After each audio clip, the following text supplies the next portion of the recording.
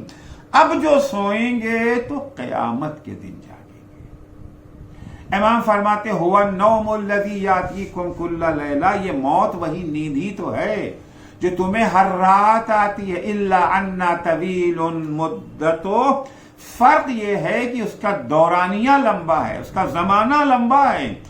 ولا ينتبه منه الا يوم القیامہ، جو رات میں سوتے ہیں 4، 6، 8، 10 گھنٹے کے بعد جاگ جاتے ہیں، لیکن موت کی نیند جب سوئیں گے اب قیامت ہی میں جاگیں گے۔ تو موت مٹ جانا نہیں ہے، موت فنا نہیں ہے، موت ختم ہو جانا، موت نیند ہے۔ انسان جب سوتا ہے تو جب اس یقین کے ساتھ سوتا ہے نا کہ ہم جاگیں گے، اور چونکہ جاگنے کا یقین ہے تو جاگنے کے بعد کی تیاری کر کے سوتا ہے۔ فرض کیجئے دودھ والے کو کہہ کے سوتا ہے کہ بھائی دودھ پہنچا دینا، اخبار والے سے کہہ کے سوتا ہے کہ اخبار پہنچا دینا۔ اسی طرح سے جس انسان کا یہ یقین ہے کہ موت ایک نیند ہے، ہم دوبارہ جاگیں گے، تو یہاں پر بھی موت کے بعد جب جاگیں گے، موت کی نیند سے جب جاگیں گے، اس کے بعد جن چیزوں کی ضرورت ہے اس کا انتظام کر کے عقل مند آدمی سوئے گا، اس سے پہلے نہیں سوئے گا۔ تو موت فنا نہیں ہے، ختم ہو جانا نہیں ہے، فائل بند ایسا نہیں ہے، فائل کھلی ہوئی ہے۔ مرنے کے بعد ہی تو اصل زندگی کا آغاز ہوتا ہے۔ پیغمبر اکرم صلی اللہ علیہ وآلہ وسلم فرماتے ہیں کہ والموت جسرون، موت ایک پل کا نام ہے، موت پل کو کہتے ہیں، فنا نہیں ہے۔ پل کہاں بنایا جاتا ہے؟ پل اس جگہ پہ بنایا جاتا ہے جہاں ادھر بھی آبادی ہو ادھر بھی آبادی ہو، دونوں طرف جہاں آبادی ہوتی۔ فرض کیجئے بیچ میں یہ جو ہے ندی ہے، ندی کے اس طرف بھی آبادی ہے، ندی کے اس طرف آبادی ہے، دو آبادیوں کو جوڑنے کے لیے پل بنایا جاتا ہے۔ پل کبھی بھی وہاں نہیں بنایا جاتا کہ ایک طرف تو آبادی ہے دوسری طرف کچھ نہیں، سناٹا۔ اگر دوسری سائڈ کچھ نہیں ہے تو وہاں پل نہیں بنایا جاتا۔ ہمیشہ پل وہاں بنایا جاتا ہے جہاں پل کے دونوں طرف آبادی ہو، دونوں طرف زندگی ہو، دو زندگی کو جوڑنے کے لیے پل بنتا ہے۔ سرکار ختمی مرتبہ فرماتے ہیں والموت جسرن، موت پل ہے۔ پل کہاں بنے گا؟ جہاں دونوں طرف آبادی ہو، دونوں طرف زندگی ہو۔ موت سے پہلے بھی زندگی ہے، موت کے بعد بھی زندگی ہے۔ موت دونوں زندگیوں کو جوڑنے والے پل کا نام ہے۔ ادھر بھی زندگی ہے، ادھر بھی زندگی ہے۔ سرکار سید الشہداء حضرت امام حسین علیہ السلام عاشور کے دن اپنے اصحاب کو خطاب کر کے فرماتے ہیں، امام حسین نے بھی موت کو پل ہی قرار دیا ہے۔ صبراً بنی الکرام ما الموت الا القنطرہ تعبر بكم عن البعوث والضراء الى الجنان الواسعة والنعيم الدائمة۔ اے فرزندان کرامت، گھبراؤ نہیں، ڈرو نہیں، ثابت قدم رہو، ڈٹے رہو میدان میں۔ کیا ہوگا؟ ٹھیک ہے کہ ہم بھوکے اور پیاسے ہیں، صحیح ہے کہ ہماری تعداد کم ہے، سینکڑوں گنا تعداد ان کی ہے، ان کے پاس 30,000 کا لشکر ہے، ہم صرف 72 ہیں، لیکن اس کے باوجود ہمیں ڈرنے کی ضرورت نہیں ہے، وہ ہم سے ہزاروں گنا زیادہ ہیں۔ کیا کر لیں گے؟ زیادہ سے زیادہ ہمارے بدن کو چھلنی ہی تو کریں گے، زیادہ سے زیادہ ہمیں مار ڈالیں گے، موت آ جائے گی ہمیں۔ موت ڈرنے کی چیز نہیں ہے۔ مل موت الا القنطرہ، موت تو ایک پل کا نام ہے۔ تعبر بكم عن البعوث والضراء الى الجنان الواسعة والنعيم الدائمة، یہ پل، موت کا پل تمہیں دنیا کی مشکلوں سے چھٹکارا دلا کر کے ہمیشہ باقی رہنے والی نعمتوں اور وسیع و عریض جنت میں تمہیں پہنچا دے گا۔ یہ پل امام حسین سبق دے رہے ہیں کہ موت ایسی چیز نہیں ہے جس سے ڈر کے، جس سے گھبرا کے انسان حق کا راستہ چھوڑ دے، جس کے خوف سے انسان حلال و حرام میں تمیز کرنا چھوڑ دے۔ اور کربلا میں بہت سارے افراد امام حسین کے مقابلے میں آئے تھے، کس لیے آئے تھے؟ موت سے ڈر کے آئے تھے نا۔ ابن زیاد نے انہیں دھمکیاں دی تھی، اگر تم کربلا نہ جاؤ گے تو تمہیں تہہ تیغ کر دیں گے، تمہارا قتل عام کر دیں گے، شام کی فوج آ رہی ہے تم اس کا مقابلہ نہیں کر سکتے۔ موت سے ڈر گئے تھے نا، ڈر کے آ گئے کربلا کے میدان میں۔ معلوم ہے کہ موت سے بچ تو نہیں سکتے ہو، مرنا تو ہے، اب یہ تمہیں اختیار ہے، چاہے شہادت کی موت اپناؤ یا ہلاکت کی موت اپناؤ۔ موت تو آنی ہی ہے، بس موت کا رنگ کیا ہوگا یہ تم خود انتخاب کر لو۔ سرخ موت شہادت کی موت اپنانا چاہتے ہو یا سیاہ موت ہلاکت کی موت اپنانا چاہتے ہو؟ تو موت مٹ جانا نہیں ہے، فنا ہو جانا نہیں ہے، قصہ تا موت پل ہے۔ البتہ حضور اکرم فرماتے ہیں یہ ایک پل نہیں ہے، دو پل ہے۔ موت دو پل ہے، ایک جنت کا پل ہے، ایک جہنم کا پل ہے۔ کسی کے لیے موت جنت کا پل ہے، کسی کے لیے موت جہنم کا پل ہے۔ حضور فرماتے ہیں والموت جسرون لہؤلاء الی نعیمہم ولہؤلاء الی جحیمہم، موت پل ہے، کچھ لوگوں کے لیے جنت کا پل ہے، کچھ لوگوں کے لیے جہنم کا پل ہے۔ جو جس پل پر جائے گا وہی پہنچے گا. اگر جنت کے پل پر گئے تو جنت تک پہنچیں گے، اگر جہنم کے پل پر آ گئے تو پھر جہنم ہی جانا پڑے گا. یہ نہیں ہو سکتا ہے کہ پل جہنم کا چنے اور پہنچ جائیں جنت. جنت تک رسائی اگر حاصل کرنا ہے تو جنت کے پل پر بھی جانا پڑے گا. اور ظاہر سی بات ہے کہ ہر پل کا اپنا ایک ٹول ہے. آزادی ہے، اختیار ہے، فریڈم ہے. جس پل پہ جانا چاہتے ہیں چلے جائیں. جنت کے پل پہ جانا چاہتے ہیں اس پر چلے جائیں، جہنم کے پل پہ جانا چاہتے ہیں اس پہ چلے جائیں. کوئی روک تھام نہیں ہے. آزادی ہے، کامل آزادی ہے. ہاں بس ایک کنڈیشن ہے، ایک شرط ہے. شرط کیا ہے؟ شرط یہ ہے کہ جنت کے پل پر اگر آنا ہے تو جنت کے پل والا ٹول آپ کو دینا پڑے گا. اگر جنت کے پل کا ٹول ہے تو جنت کے پل پر قدم رکھ سکتے ہیں، لیکن اگر جنت کے پل کا ٹول نہیں ہے تو جنت کے پل پر قدم نہیں رکھ سکتے.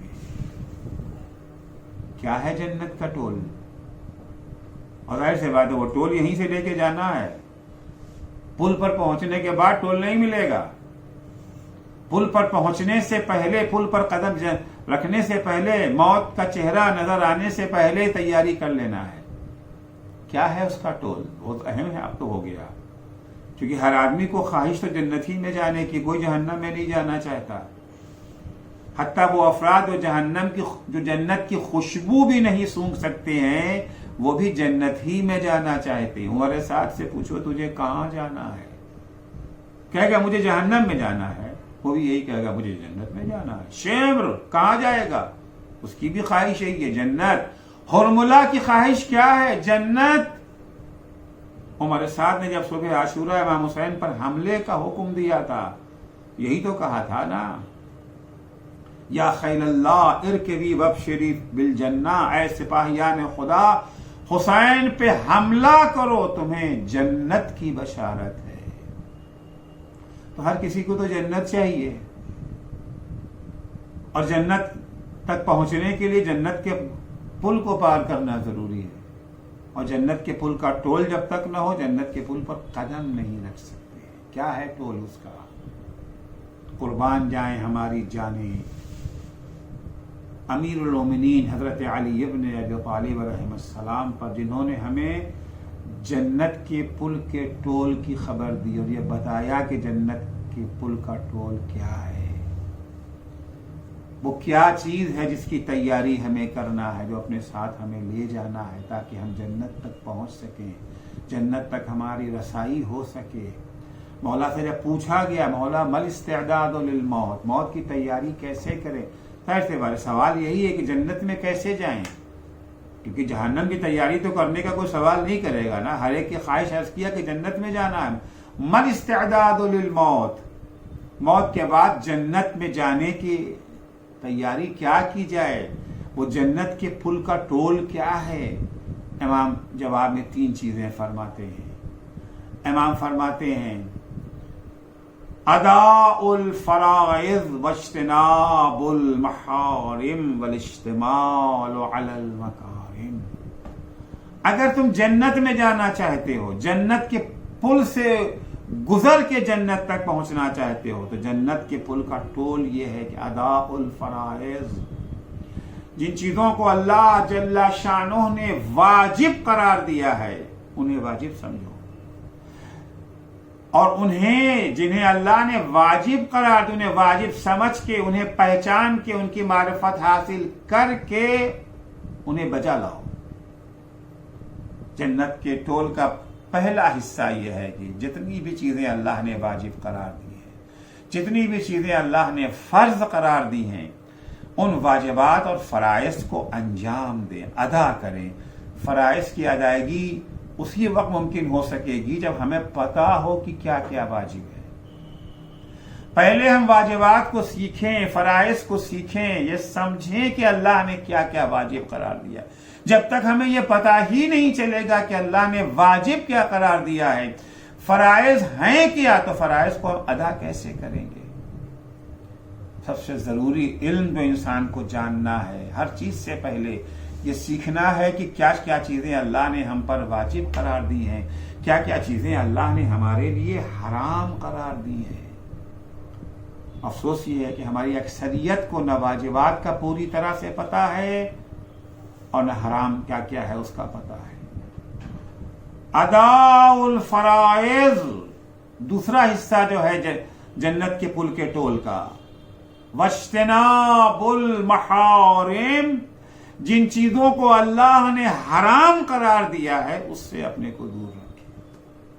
عرض کیا کہ واجبات کو بجا لانے کے لیے واجبات کا سیکھنا ضروری ہے، گناہوں سے دور رہنے کے لیے گناہوں سے بچنا ضروری ہے، ہمارے لیے گناہوں کو پہچاننا ضروری ہے۔ اگر گناہوں کو پہچانتے ہی نہیں کہ ہے کیا گناہ، کون کون سی چیزیں گناہ ہے، کون کون سا کام حرام ہے، اگر ہمیں اس کا علم ہی نہیں، اگر ہمیں اس کی خبر ہی نہیں ہے، ہم کیسے ان سے بچیں گے؟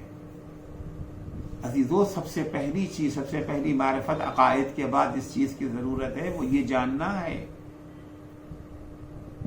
انگلش میڈیم اسکول میں بچے کو ضرور پڑھائیں، ٹھیک ہے آپ کا بچہ پانی نہیں کہتا ہے، واٹر کہے اور آپ کو خوشی ہوتی ہے، خوش ہوئیے، کوئی بات نہیں ہے، اسی کے ساتھ ساتھ بچے کو یہ بتائیے کہ واجب کیا ہے، بچے کو یہ بتائیے کہ حرام کیا ہے۔ آپ دنیا کی زندگی جو 60 70 80 90 100 سال کی زندگی ہے اس کی تیاری تو اپنے بچوں کو خوب کرا دیتے ہیں تاکہ وہ چین اور سکون کی زندگی بسر کر سکے، لیکن جو ابدی زندگی ہے، ہمیشہ کی زندگی ہے، اس کی تیاری کے لیے کتنا اپنے بچوں کو سکھایا، کتنا ان کو تعلیم دیا۔ تیسری چیز مولا فرماتے ہیں والاجتماع علی المکارم، اخلاقی اقدار سے آراستہ ہو جانا، واجبات کو انجام دینا، جو چیزیں حرام ہیں ان سے اپنے کو دور رکھنا، اور تیسری چیز جو ہے وہ الاجتماع علی المکارم، حسن اخلاق، اخلاقی اقدار، اخلاقی ویلیوز سے اپنے کو آراستہ کرنا۔ عزیزو، جتنی اہمیت واجبات کو ادا کرنے کی، جتنی اہمیت محرمات سے دوری کی ہے، اس سے کم اہمیت جو ہے اخلاقی اقدار سے اپنے کو آراستہ کرنے کی نہیں ہے۔ سرکار ختمی مرتبت حضرت محمد مصطفیٰ صلی اللہ علیہ وآلہ وسلم فرماتے ہیں انی بعثت لأتمم مکارم الاخلاق، اللہ جل شانہ نے ہمیں بھیجا ہی ہے اخلاقی اقدار، اخلاقی ویلیوز کو پائے تکمیل تک پہنچانے کے لیے۔ میں آیا ہی اسی کام کے لیے ہوں، میری بعثت کا مقصد یہی ہے، میری رسالت کا مقصد ہی یہی ہے کہ لوگ انسانی اخلاق سے آراستہ ہو جائیں۔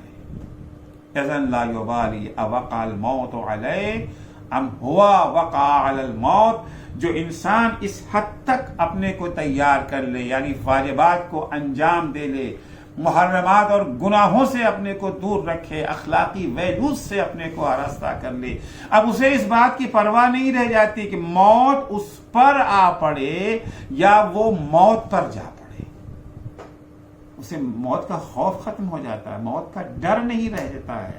جب موت آنا ہے تب موت آ جائے، وہ ہمیشہ موت کے لیے اپنے کو تیار رکھتا ہے، کیونکہ اس نے جنت کا ٹول فراہم کر لیا ہے، اسے یقین ہے کہ موت ایک پل کا نام ہے۔ کون سا پل؟ اس کے لیے پل وہ ہے جو اسے جنت کی طرف لے جائے گا۔ سب کے لیے نیاز کیا، کسی کے لیے جہنم کا پل ہے، کسی کے لیے جنت کا پل ہے۔ سرکار سید الشہداء حضرت امام حسین علیہ الصلوۃ والسلام نے بھی جب عاشور کے دن یہ فرمایا تھا کہ موت ایک پل ہے جو تمہیں دنیا کی مشکلوں سے چھٹکارا دلا کر کے وسیع و عریض جنت میں پہنچا دے گا، ہمیشہ باقی رہنے والی نعمتوں سے تمہیں مالا مال کر دے گا۔ وہ امام نے فرمایا تھا یہ سب کے لیے نہیں ہے، وما لعاد، البتہ امام نے یہاں پہ ایک سوال ان سے کیا تھا، ایکم یکرہ ان ینتقل من السجن الی القصر، اب تم میں سے کون ایسا ہے جسے قید خانے سے نکال کے اگر اسے محل میں لے جایا جائے تو اسے قید خانے سے نکل کے محل میں جانا پسند نہ ہو، کیونکہ موت تمہارے لیے، تم کون؟ تم جو دین حق کی حمایت کے لیے کربلا میں ولی خدا کے ہمراہ آئے ہو، ان کے لیے تمہارے لیے موت ایک پل ہے جو تمہیں مشکلوں سے چھٹکارا دلا کر کے جنت میں داخل کر رہا ہے، یعنی قید خانے سے نکال کر کے